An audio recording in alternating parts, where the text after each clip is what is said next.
Bismillah. Assalamualaikum warahmatullahi wabarakatuh. Alhamdulillah. Nahmaduhu wa nasta'inuhu wa nastaghfiruh. Wa na'udzu billahi min syururi anfusina wa min sayyiati a'malina. May yahdihillahu fala mudilla lahu wa may yudlil fala hadiya lahu. Asyhadu an la ilaha illallah wa anna Muhammadan abduhu wa rasuluh. Salatan wa salaman ala nabiyyina Muhammadin wa ala alihi wa sahbihi wa man tabi'ahum bi ihsanin ila yaumiddin. Amma ba'd, fa inna khairal kalami kalamullah wa khairal hadi hadi Muhammadin sallallahu alaihi wasallam wa syarrul umuri muhdatsatuha wa kullu muhdatsatin fid dini bid'ah wa kullu bid'atin dhalalah wa kullu dhalalatin finnar. Ikhwani wa akhwati fillah rahimani wa rahimakumullah jami'an. Alhamdulillah, pada malam hari ini kita bersyukur kepada Allah Subhanahu wa taala yang masih berkenan kembali mempertemukan kita untuk bersama-sama tawassaw bil haqqi wa tawassaw bis sabr, saling mengingatkan kita tentang kebenaran dan kesabaran.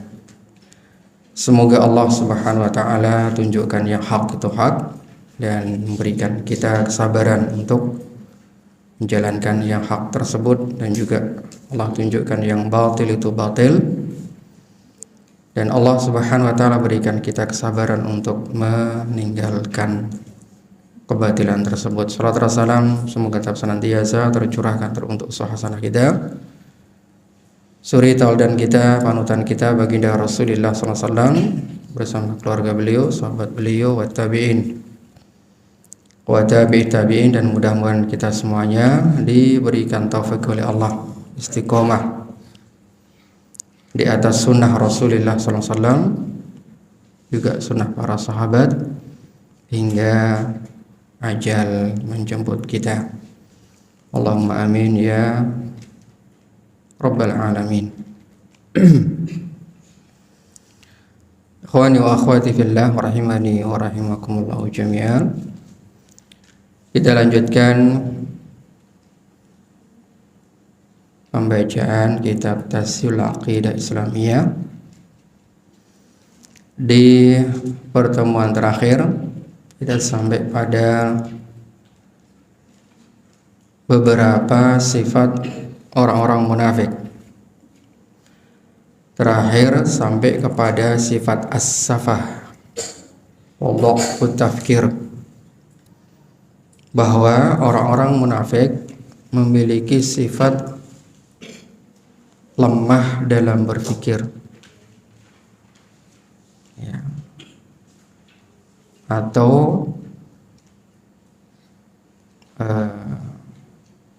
tidak bisa membedakan mana yang manfaat dan mana yang mudarat. Bukan dari sisi kecerdasan. Kalau cerdas, banyak orang munafik yang cerdas. Hanya saja mereka sufaha atau safi. Sufaha atau safi itu tidak bisa membedakan mana yang bermanfaat untuk kehidupannya dan mana yang mudarat. Itu artinya safi, ya. Bukan dari sisi kecerdasannya. Nah, kemarin kita juga sudah sebutkan dalam Quran, Allah sebutkan ada beberapa golongan orang yang sufaha. Ya, di antaranya adalah orang-orang munafik dan juga dari kaum wanita dan juga anak-anak. Wala tu'tus sufaha'a amwalakum allati ja'alallahu lakum qiyama warzuquhum fiha, dan ila akhir ayat. Janganlah kalian memberikan harta-harta kalian kepada sufaha, jadi harta-harta untuk kebutuhan sehari-hari atau dalam pengelolaan. Ya, jangan diberikan sufaha. Ulama menafsirkan di antara Ibnu Abbas, haula'in nisa wasibyan. Mereka adalah para wanita dan juga anak-anak kecil. Ya. Jadi secara syar'i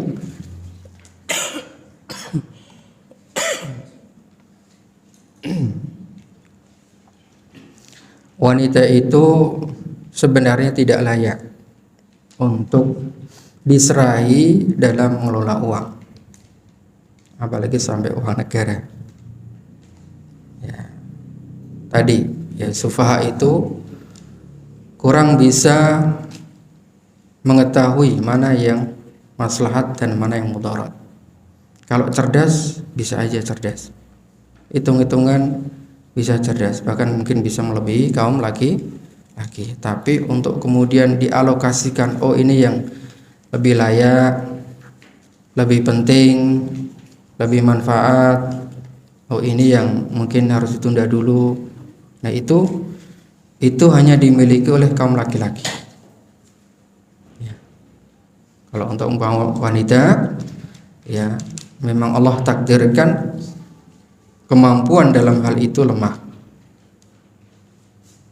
Ya, kemampuan dalam hal itu lemah, meskipun bisa jadi dia secara hitung-hitungan, ya secara kalkulasinya bisa bagus.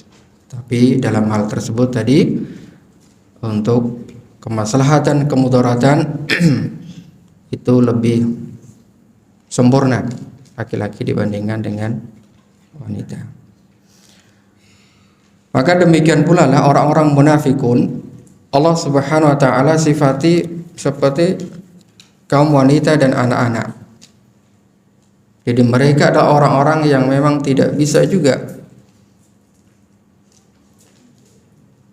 membedakan mana hal-hal yang maslahat untuk kehidupannya dan mana hal-hal yang mudarat untuk kehidupannya.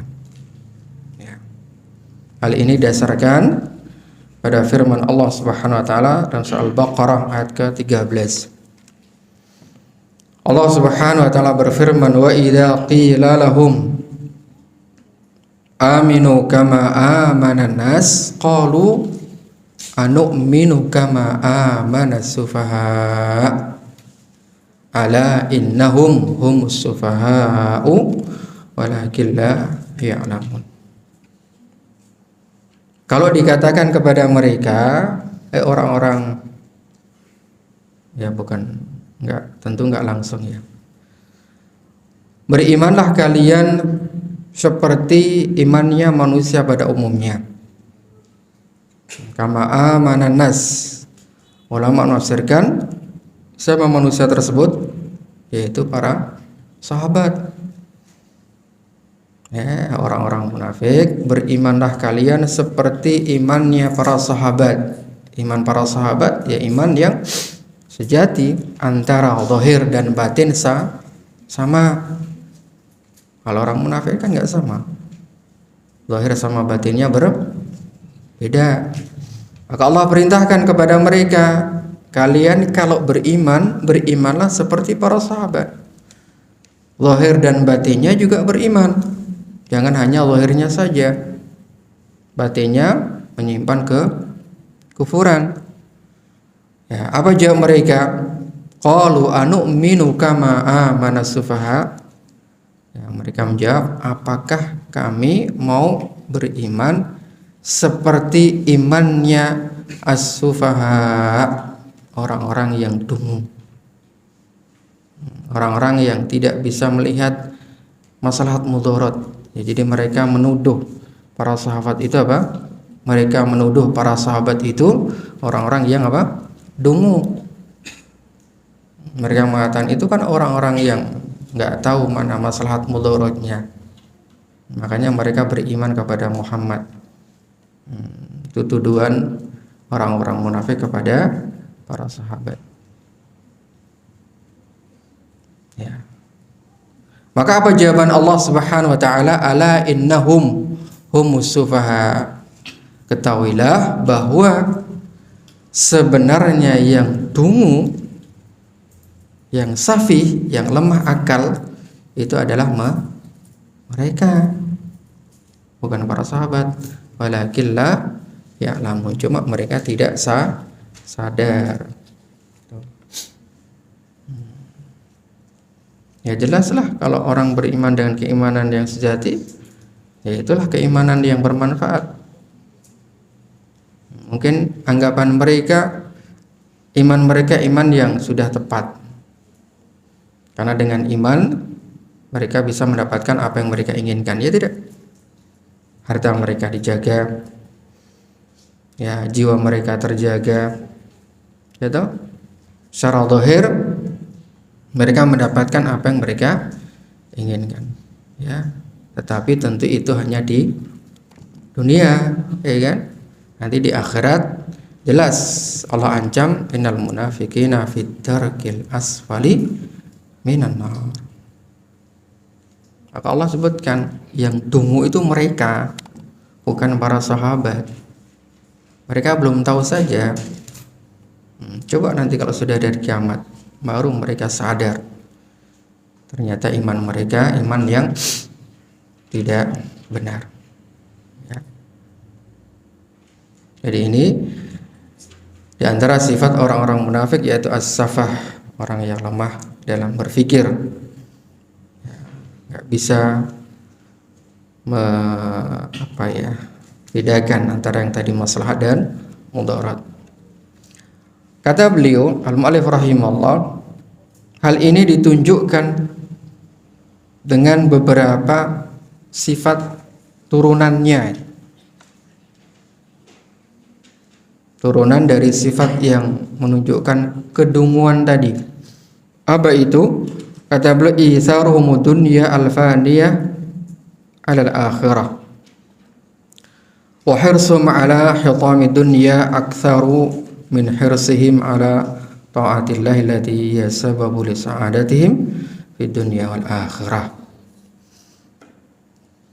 Ya, kata beliau, sifat turunannya adalah ditunjukkan akan lebih cintanya mereka dengan kehidupan dunia daripada kehidupan akhirat.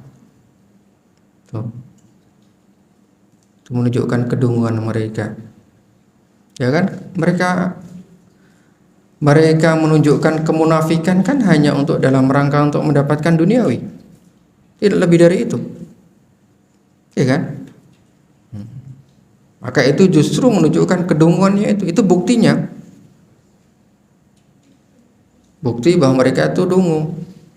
Nggak bisa melihat, nggak bisa menilai, nggak bisa membedakan mana yang sebenarnya bermanfaat untuk kehidupannya dan mana yang mudarat. Maka Allah jelaskan, ya, di antara bentuk kedunguan itu adalah mereka lebih mencintai kehidupan dunia daripada kehidupan akhirat. Ya, ini yang butuh iman ini ya. Ya. Butuh keimanan, butuh keyakinan. Lebih-lebih keimanan dan keyakinan akan adanya hari kiamat. Surga neraka, kehidupan yang langgeng untuk selamanya.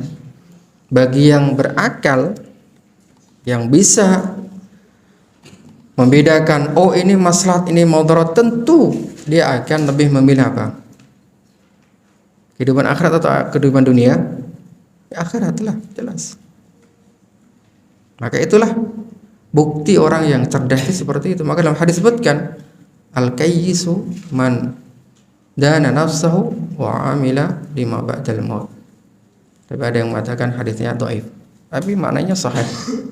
Kata Rasulullah, orang yang cerdas, ya, orang yang cerdas adalah orang yang senantiasa dana nafsah, muhasabah dirinya, ya, introspeksi dirinya. Udah berapa banyak amal yang dia siapkan nanti untuk kehidupan akhirat. Orang cerdas. Wa amila lima ba'dal maut, dan bekerja untuk setelah kematian. Ya. Kadang tuh orang yang cerdas akan memilih kehidupan untuk selama-lamanya daripada kehidupan yang fana ini, yang sangat-sangat singkat dan sangat sementara. Nikmatnya pun juga ya jelas jauh. Orang yang beriman tentu faham ya kehidupan akhirat jauh lebih sempurna, lebih langgeng dengan ayat-ayat yang mereka dapatkan, mereka baca, ya, mereka dengar, ya. Tuh, dibandingkan dengan kehidupan dunia ya jauh tidak ada apa-apanya, toh. Sampai Rasulullah SAW menyebutkan kenikmatan dunia kalau dibandingkan dengan akhirat hanya seperti apa? Orang masukkan jari ke laut, fal yanzur fi ma yabqa fi usba'i minal ma. Ya, setelah dicelupkan diangkat, lihat saja nanti sisa-sisanya ada berapa tetes yang ikut di jarinya. Wa hadza nikmatud dunya wa ma'ul bahri nikmatul akhirah. Ya tahu, nikmat dunia, air yang nempel tadi, yang apa, ikut jari-jari, sedangkan nikmat akhirat air. Oh. Ya orang berakal pasti milih yang banyak lah. Tidak hanya banyak, kekal lagi. Ya, maka Anda sarankan kita semuanya ya untuk memperbanyak murojaah Quran, lebih-lebih ayat-ayat yang mengabarkan tentang ya indahnya surga, dahsyatnya neraka. Ya, itu sangat besar mempengaruhi jiwa dan hati kita. Ya. Dan itulah rahasianya kenapa Rasulullah SAW diperintahkan oleh Allah Subhanahu Wa Taala selama 13 tahun dakwah di Mekah. Hanya itu saja. Ayat-ayat yang turun di Mekah itu kan ayat tentang cerita tentang itu, hari kiamat, surga, neraka, alam kubur, ya kan? Sebagian besar. Karena itu akidah yang mendasari betul untuk amaliyah setelah itu. Ya. Jihad ada di Madinah. Salat, ya Isra Mi'raj itu tahun ke-6 nubuwah ya. Ada yang mengatakan 7, tapi yang rajih 6 nubuwah. Baru salat Isra Mi'raj. Haji juga belum sempurna. Ya, memang 13 tahun itu luar biasa, Masya Allah. Dan Rasul sering baca ayat-ayat mufassal, ayat-ayat yang pendek-pendek tadi itu, yang apa itu bercerita tentang hari kiamat itu hampir rata-rata di sholat maghrib. Sekaligus koreksi tadi ya untuk santri-santri dan untuk semuanya. Jadi sunnahnya itu kalau sholat maghrib itu surat-surat mufassal, ya surat-surat pendek saja. Sama pernah sih Rasulullah baca surat At-Tur, ya tapi itu jarang-jarang. Tur kan enggak panjang. Tapi umumnya sholat maghrib itu al-mufassal ya. Ini sunnahnya seperti itu. Nanti kalau isya panjang sedikit, subuh baru silahkan agak lebih panjang enggak apa-apa. Ya, seperti itu. Jangan dibalik. Maghribnya panjang, isyanya pendek, kebalik itu ya. Ya. Jadi orang-orang munafik mereka adalah orang-orang yang lebih mementingkan kehidupan dunia daripada kehidupan akhirat. Ya, tentu ya kita sebagai seorang mukmin ya harusnya sebaliknya. Ya, tujuan utama hidup kita di dunia untuk akhirat. Ya. Ya, jelas ayatnya kul inna salati wa nusuki wa mahyaya wa mamati lillahi rabbil alamin. Hidupku, matiku, ya sembelihanku, salatku hanya untuk Allah Subhanahu wa taala. Untuk Allah itu untuk apa? untuk akhirat. Karena apa? Karena ini mungkin juga jadi rahasia juga ya. Kenapa tadi saya sampaikan di masa Mekah 13 tahun ya Allah Subhanahu wa taala hanya menurunkan ayat-ayat yang berkenaan dengan hari kiamat, surga neraka. Ya, itu rahasianya. Karena itulah faktor yang terbesar. Saya ulang lagi. Itulah faktor yang terbesar orang bisa ikhlas dalam beribadah. Ya. Artinya apa? Artinya orang itu kalau semakin kuat keimanannya terhadap hari kiamat, surga neraka, maka insya Allah semakin ikhlas dalam beribadah. Ya, itu barangkali rasanya. Dan sebaliknya, ya, semakin lemah keimanannya dengan hari kiamat, surga neraka, maka semakin lemah pula keikhlasannya dalam beribadah kepada Allah. Ya, kenapa? Ya jelas, karena orang ikhlas itu kan yang diharapkan apa? Pahala kan, di akhirat kan. Bagaimana orang bisa ikhlas kalau dia masih ragu-ragu dengan apa? Surga neraka. Ya toh? Iyalah. Ya, kalau dia sendiri ragu, bener nggak sih ada surga neraka? Hari kiamat ada, bener nggak sih? Ya, nggak mungkin orang seperti itu akan mantap ikhlasnya, nggak mungkin. Dia beribadahmu juga akan jadi bimbang, ragu-ragu. Nah itulah sifat orang-orang munafik. Ya. Nah, itu rahasianya ya. Maka tadi saya sarankan untuk pribadi dan kita semuanya, ambil waktu sehari, setiap hari baca Quran, ayat-ayat yang pendek-pendek juz amma ke juz ke-29, 28, 27 itu kan akhir-akhir itu kan memang bicara tentang tadi hari kiamat, surga neraka. Sehari baca ya, plus untuk dibaca terjemahnya, plus ditafakuri dan ditadaburi. Baca tafsirnya. Insya Allah sekarang buku tafsir sudah banyak. Ya. Terjemahnya juga sudah banyak. Maka insya Allah dengan kuatnya akidah kita bahwa hari kiamat itu akan betul-betul ada, surga ada, neraka ada, maka insya Allah kita akan semakin ikhlas betul. Kita beramal hanya untuk mengharapkan surga dan selamat dari neraka. Apalagi sekarang ikhwan, masya Allah ya, dari hari ke hari fenomena akan apa yang pernah diprediksikan oleh baginda Rasulullah SAW itu semakin muncul, ya, lebih-lebih kaitannya dengan tanda-tanda apa hari kiamat. Ya, Rasulullah bersabda, la taqumus sa'atu hatta ta'udal arabu murujan wa anhar. Hadis sahih Bukhari. Hari kiamat tidak akan datang sampai Arab kembali apa? Hijau, royo-royo, wa anhara, dan muncul sungai ya. Antum buka aja sekarang internet, masya Allah.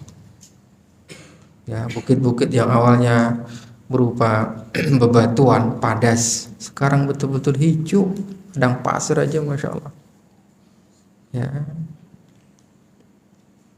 yang awalnya betul-betul pasir gersang sekarang betul-betul hijau, masya Allah. Ya itu sah. Yang prediksi Rasulullah semakin kesini semakin banyak bermunculan apa yang pernah diprediksikan oleh Rasulullah. Jadi ya memang sudah dekat sih hari kiamat. Bahkan Rasulullah mengatakan, ana wasa'ah kahata ini kan. Saya dengan hari kiamat itu seperti ini. Ada yang menafsirkan inilah waktu yang sudah berlalu dari Nabi Adam sampai Nabi Muhammad, dan ini hari kiamat. Artinya apa? Artinya kan antara Nabi Muhammad dan hari kiamat dekat jaraknya. Dan ini waktu yang sudah berlalu. Ada yang menafsirkan seperti itu. Ya kan, kalau dihitung kan ribuan, bukan miliaran tahun kan. Apalagi orang-orang dahulu umurnya panjang-panjang. Nabi Nuh aja hampir 1000 tahun. Itu baru satu generasi. Belum generasi yang kedua, ketiga dan seterusnya. Iya. Ya, memang kita di akhir zaman ya, akhir umat. Ya, maka tentu ya bagi orang yang berakal ada orang-orang yang lebih mempersiapkan diri,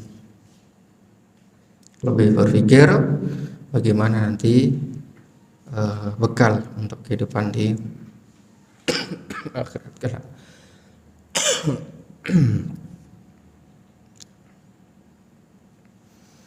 Orang-orang kafir mirip juga sama dengan orang-orang munafik. Ya.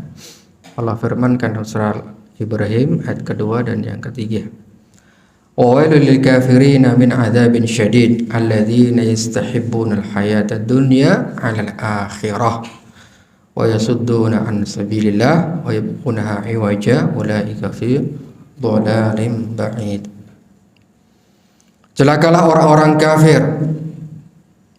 Jadi orang munafik punya sifat yang sama dengan orang-orang kafir ini. Binasalah orang-orang kafir, mendapatkan azab yang sangat keras. Siapa mereka? Alladzina yastahibbuna al-hayata ad-dunya al-akhirah. Yaitu mereka orang-orang yang lebih mendahulukan kehidupan dunia daripada kehidupan akhirat. Jadi persis sama. Orang munafik itu sama sifatnya orang-orang kafir dalam masalah dunia.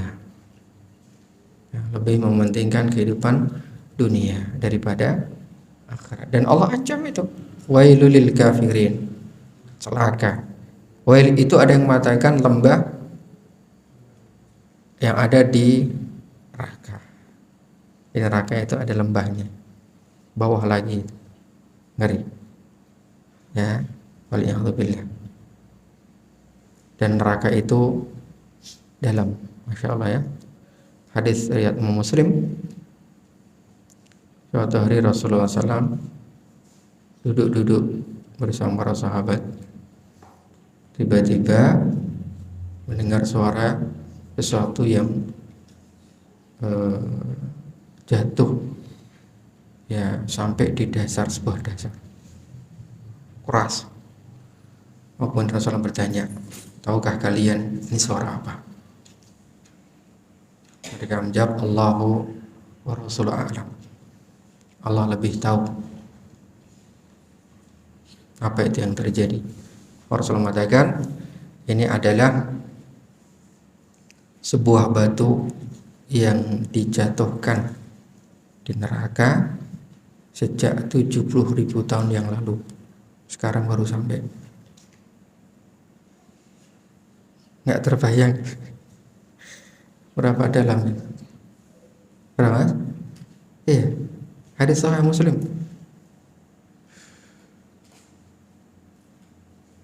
Nggak terbayangkan berapa dalamnya, masya Allah, luar biasa. Dan itu terjadi betul nanti. Apa yang Allah janjikan, Allah yang kabarkan itu semua akan terjadi. Ya. Ya kalau nggak percaya kan, anak itu sering kalau dalam menyampaikan, kalau kalian nggak percaya, tengok aja sekitar kita itu. Berhenti sejenak, lihat pepohonan, lihat gunung, paling kalau ke pantai lihat pantai, itu kan nggak mungkin ada sendiri tuh. Laut yang begitu luas, air yang melimpah, kan nggak mungkin itu, masa ada sendiri. Ada orang yang buat, ada orang yang kemudian ngasih air segitu banyaknya. Ya, maka secara akal yang normal pasti akan menyimpulkan, ya pasti ada yang menciptakan. Ya, karena nggak mungkin itu ada sendirinya. Ya, pepohonan, gunung dan seterusnya. Ya,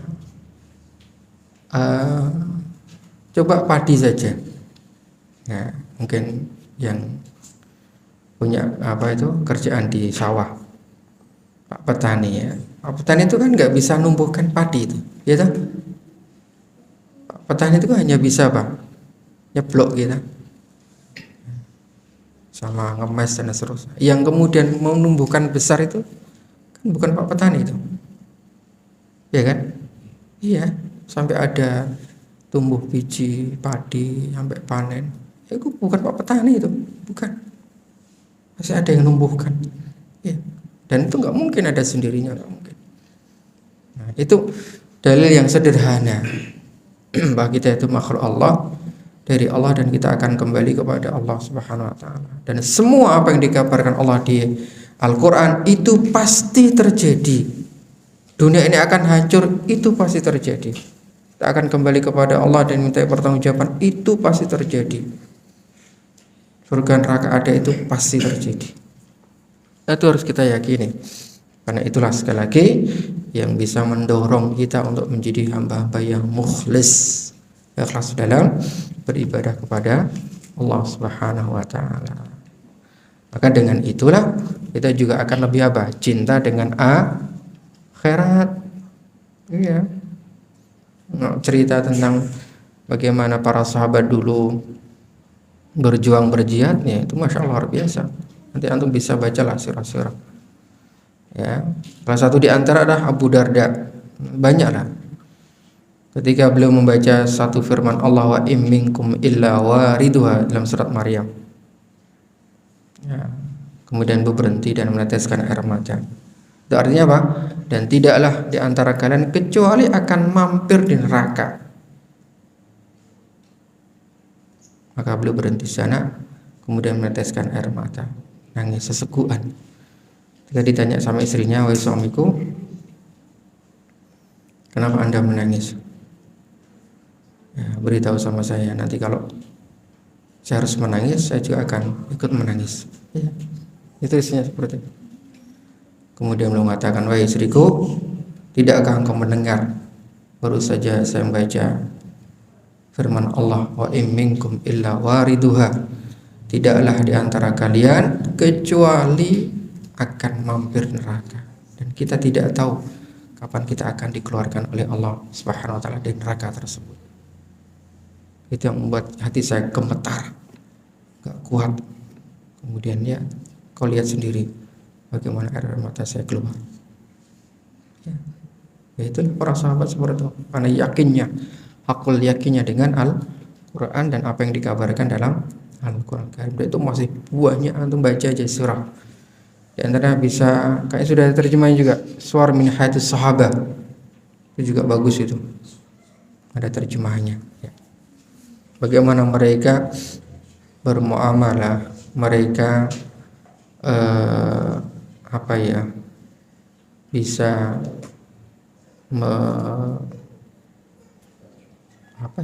meresapi apa yang dalam Al-Quranul Karim dalam jiwa dan hati mereka. Baik. Sampai Allah kabarkan juga bagaimana orang-orang yang begitu cintanya dengan dunia, ya, kemudian sampai lupa dengan akhirat, ya, sehingga ilmu tentang dunia ya luar biasa, ya, dia kuasai ilmu dunia, tapi ilmu akhirat kosong, salat aja nggak bisa. Sampai Allah sindir dalam surat Ar-Rum ayat ke-7, ya'lamuna zahiran minal hayatid dunya wa hum 'anil akhirati hum ghafilun. Surat Rum ayat ke-7. Mereka paham sekali dengan kehidupan dunia, pinter kalau masalah ilmu dunia. Masya Allah. Ini barusan ini viral ini dari anak Maluku ini. Saya lupa namanya, anak kelas 2. Dengarkan beritanya. Jadi bisa mengalahkan 7.000 siswa seluruh dunia. NTT nggih? NTT. Saya lupa namanya. Itu bisa menghitung hampir kayak kalkulator. Dan benar terus. Jadi diuji, ya hitungan aja, penjumlahan, pengalihan dan pengurangan. Gitu. Jadi ditanya, ya ada pengujinya. Misalkan 15 tambah 20 kurang sekian kali ini itu, ya silakan jawab. Hanya pakai jari. Tak, ya. Dan benar jawabannya. Dan berkali-kali tepat terus. Luar biasa. Ya tak? Iya. Juara dunia mengalahkan 7.000 siswa dari seluruh dunia. Anak NTT. Insyaallah. Masalah dunia luar biasa. Ya. Tapi ketika ditanya misalkan surat Anas hafalnya kelimpungan. Nah, tapi kebetulan ini orang bukan muslim ya, orang Nasara. Ya. Maka tentu bagi seorang muslim ya jangan sampai seperti itu. Maka Allah Subhanahu wa taala tadi sindir mereka dengan ilmu dunia begitu pahamnya, begitu menguasainya. Tetapi wahum anil akhirati hum ghafilun. Tapi ilmu tentang akhirat mereka lalai, enggak tahu, enggak punya ilmu. Ini ditafsirkan oleh Al Hasan Al Basri, belum menafsirkan. Wallahi la balagha min ahadihim bidunyahu. Ini kata Al Hasan Al Basri. Demi Allah, saking pinternya, ya tadi itu mirip-mirip tentang ilmu dunia, ya di antara kalian sampai bisa mencapai yaqlibud dirham ala dhufrihi fayukhbiru biwaznihi. Sampai nanti ada orang yang hanya pakai tangan saja menimbang, kalau di sini dirham, apa sajalah, menimbang sesuatu, kemudian dia akan mengabarkan kepadamu ini sekian gram, ini sekian kilo. Itu bisa hanya dengan apa? Telapak tangannya. Tidak harus pakai tim. Saking apa? Saking pinternya tentang dunia. Ini kata Hasan Basri. Ya, nanti ada orang seperti itu. Saking, ya itu gambaran saja. Artinya itu karena ya nggak mungkin orang itu bisa seperti itu kalau tidak senantiasa ya ada bermuamalah dengan seperti itu. Artinya saking sibuknya dengan kehidupan dunia, akhirnya ilmu akhirat dilupakan. Ya. Hal yang sederhana, sholat saja mungkin belum bisa bacaannya, belum tahu artinya, wudunya aja masih berpelitotan. Ya, itulah orang-orang yang tadi itu berpikir hanya duniawi semata. Ini memang Allah sudah sindir sebenarnya. Ya, itulah sifat orang-orang munafikun seperti itu.